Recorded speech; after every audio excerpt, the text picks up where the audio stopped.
Leg day is the final boss of any workout plan, comparable to the Balrog, or even this guy. For most guys, leg day is the most laborious, difficult workout of the week. And that's why for a lot of guys, it goes purposefully unnoticed week after week after week. But if you have a physique like this, then your excuses for skipping leg day probably stem from the fact that you want to improve your upper body as priority. It's clear that the upper body of someone with a skinny fat physique type probably does have a lot more work to do than the lower body. So your excuses for skipping leg day may seem comprehensible, virtuous, and honorable, that you will sacrifice your lower body for the greater good of having a more lean, muscular torso. However, this is a tainted path that comes with many negatives. Every guy, no matter his current physique type, should have at least one leg day or a few leg exercises in his workout plan every week. If you never train your lower body, it will catch up with you, because there will come a time in a year or two when you're happy with your upper body and how it looks.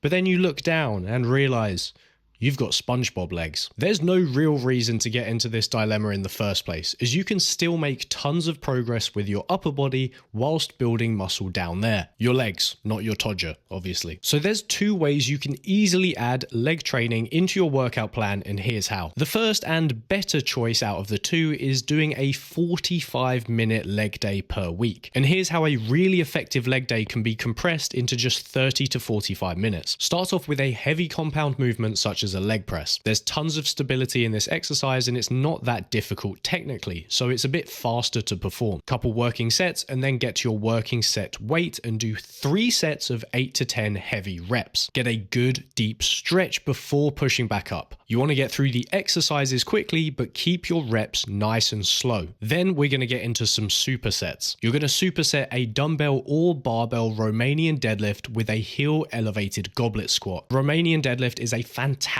compound exercise to train your hamstrings and glutes, whilst the heel elevated goblet squat allows you to get a really deep range of motion whilst also training your glutes and quads. Do 10 to 12 reps of the Romanian deadlift and then go straight into your heel elevated goblet squats and do around 12 to 15 reps of these. So 3 exercises down, and that should have taken you a maximum of 25 minutes. Now to finish the workout, you have 2 exercises to choose from. Ideally do both if you have enough time, but if not, you can choose one week and then alternate to the other week. And they're 2 really fast exercises to perform: a leg extension for your quads or a lying or seated leg curl for your hamstrings. 3 sets of reps until failure. And there you go. What was that? 4 or 5 exercises broken down into just 30 or 45 minute maximum workouts. So that's option 1 for adding legs into your workout plan. The second option, and this is the ultra final boss of laziness option that is better than doing nothing,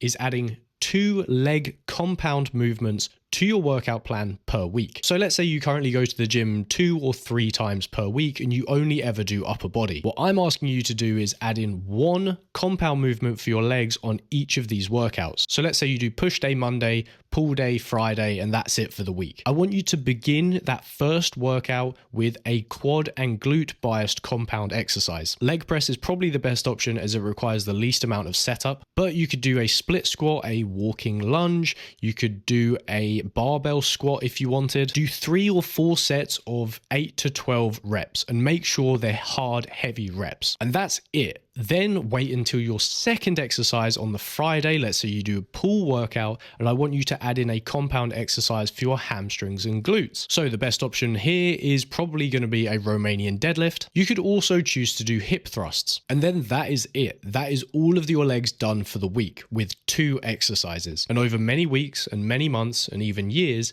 just doing those 2 exercises every week will make such a difference to the development and strength of your legs, meaning that when you finally start building some upper body muscle and lean down a little bit, your legs aren't going to fall so far behind. And I promise you, even if you hate training legs, when you look at them further down the line compared to your upper body and they're not completely out of place, you're going to be so thankful that you did train them. So for all the leg hating guys out there, I hope this video helps and gives you a bit of a framework in order that you can train legs and also build your upper body as well. Thanks for watching. I'd love for you to leave a comment or a like or even a subscribe, and I'll see you in the next one.